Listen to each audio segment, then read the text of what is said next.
Syukur kepada Tuhan, syukur dengan segenap hati, syukur karena Dia beri kita Yesus Kristus. Syukur kepada Tuhan, syukur dengan segenap hati, syukur karena Dia beri kita Yesus Kristus.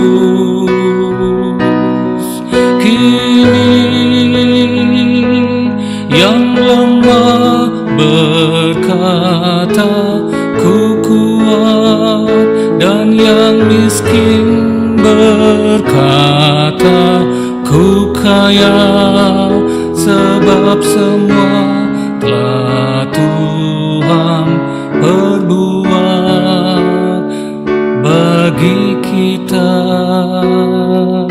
Syukur.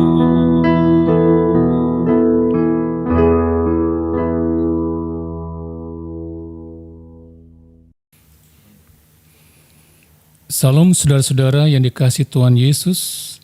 Selamat berjumpa kembali di program Setetes Air di sore hari ini. Salam dalam kasih Tuhan dimanapun saudara berada. Judul dari Setetes Air pada sore hari ini adalah Saya melakukannya agar kehadiran saya diterima oleh mereka. Berdasarkan informasi masyarakat, polisi menggerebek satu rumah. Di dalamnya ada beberapa remaja yang memakai sabu. Polisi telah melakukan tes pada semua remaja yang ada dalam rumah itu. Hasilnya positif. Semua memakai sabu-sabu, termasuk si Badu.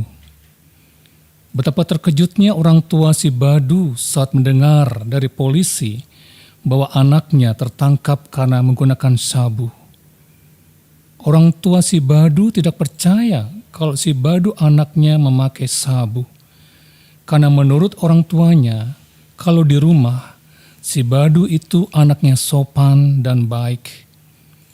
Dengan rasa sedih, kecewa dan marah, si ayah bertanya kepada Badu, "Kenapa kamu pakai sabu? Sejak kapan kamu memakainya?" Si Badu menjawab, "Maafkan saya ayah, maafkan saya ibu. Kalau saya tidak mencoba dan memakainya, saya tidak akan diterima oleh mereka." Dan Badu baru 3 tahun pakai sabu. Ayah dan ibu si Badu terkejut mendengar jawaban dari si Badu yang sudah 3 tahun memakai sabu. Apa yang saudara dapati dari kisah si Badu ini? Ya, si Badu di hadapan orang tuanya menampilkan wajah yang sesuai dengan harapan orang tuanya. Wajah anak yang sopan dan baik. Di hadapan teman-temannya, si Badu menampilkan wajah yang berbeda sesuai dengan harapan teman-temannya. Si Badu mencoba dan memakai sabu seperti yang dilakukan oleh teman-temannya, sehingga si Badu dapat diterima oleh teman-temannya. Si Badu telah memakai topeng yang berbeda di hadapan orang tua dan teman-temannya. Ya, topeng dalam bahasa psikologinya adalah persona. Individu mengenakannya dengan tujuan diterima oleh orang lain, menampilkan hal yang terbaik dari dirinya, meski kadang bukan menjadi dirinya. Topeng dikenakan untuk menjaga agar relasi berjalan baik. Salah satu tokoh psikologi bernama Carl Jung menjelaskan bahwa persona merupakan topeng yang dipakai manusia sebagai respon terhadap tuntutan-tuntutan kebiasaan atau tradisi yang berlaku di sekitarnya. Topeng menjadi wajah sosial.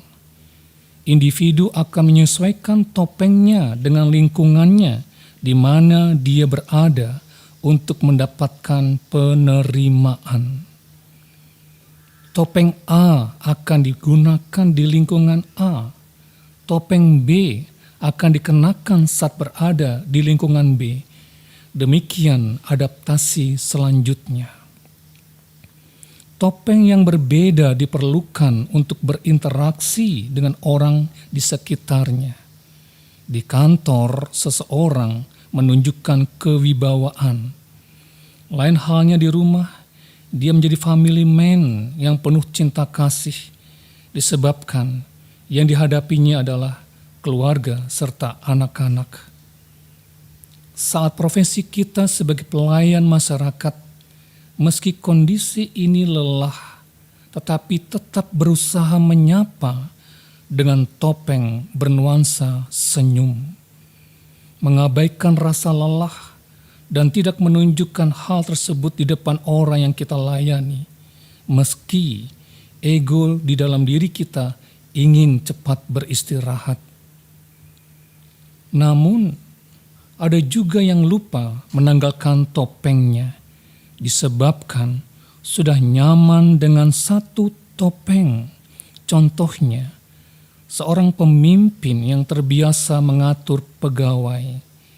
Topeng itu masih dikenakan saat mengendarai mobil di jalan. Ego pun berjalan, lalu berdampak pada perilakunya yang tidak memberikan jalan kendaraan yang lain yang melaju di hadapannya. Karena dia masih menggunakan topeng sebagai bos, sebagai pemimpin. Penting tidaknya topeng yang kita kenakan kembali kepada diri kita sendiri untuk menilai persona apa yang harus kita tampilkan. Topeng juga dikenakan untuk menutupi perilaku negatif di dalam diri, untuk disembunyikan dalam-dalam dari orang di sekitar kita. Contohnya, ada seorang anak perempuan, katakanlah bernama Mawar. Dia seorang aktivis gereja, dia sebagai pembimbing dari kelompok sel. Mawar juga tempat curhat dari teman-temannya. Banyak piala dan piagam yang dia peroleh. Di luar rumah, si Mawar dapat diacungkan 4 jempol. Tetapi itu topeng untuk menutupi perilaku negatif yang dilakukan di rumahnya. Di rumah, si Mawar dapat berteriak-teriak, memaki-maki ibunya, memperlakukan ibunya seperti pembantu, sehingga membuat ibunya tertekan, sedih, malu dengan tetangga. Secara alam bawah sadar, manusia akan merespon apa yang diinginkan oleh lingkungan di sekitarnya dengan memakai topeng. Pertanyaannya adalah, apakah saudara harus memakai topeng yang berbeda-beda sesuai dengan lingkungannya dengan terus-menerus? Jika saudara terus-menerus memakai topeng, saudara tidak sehat secara psikis. Karena saudara menampilkan keinginan dari orang lain. Saudara mencari aman. Saudara orang yang takut menerima dan menunjukkan diri saudara sendiri. Saudara orang yang takut menghadapi kenyataan, takut menghadapi resiko. Oleh karena itu, tampilkanlah jati diri saudara, karena saudara berharga di mata Tuhan. Saudara janganlah terintervensi dengan mengikuti keinginan orang lain untuk menggunakan topeng yang tidak saudara sukai. Adaptasi bukan berarti saudara harus mewujudkan keinginan orang lain dan tidak menampilkan jati diri saudara. Gunakanlah topeng yang terbaik untuk menjalani kehidupan saudara. Bukan berpura-pura menjadi orang lain untuk dapat diterima. Tetapi saudara berada itu untuk menghargai orang lain, untuk mengasihi orang lain. Karena setiap manusia berbeda dan harus dikasihi. Janganlah berpura-pura menjadi orang lain untuk dapat diterima. Tuhan memberkati saudara. Sampai bertemu kembali di program Status Air berikutnya. Tetap percaya dan tetaplah berpengharapan di dalam Tuhan.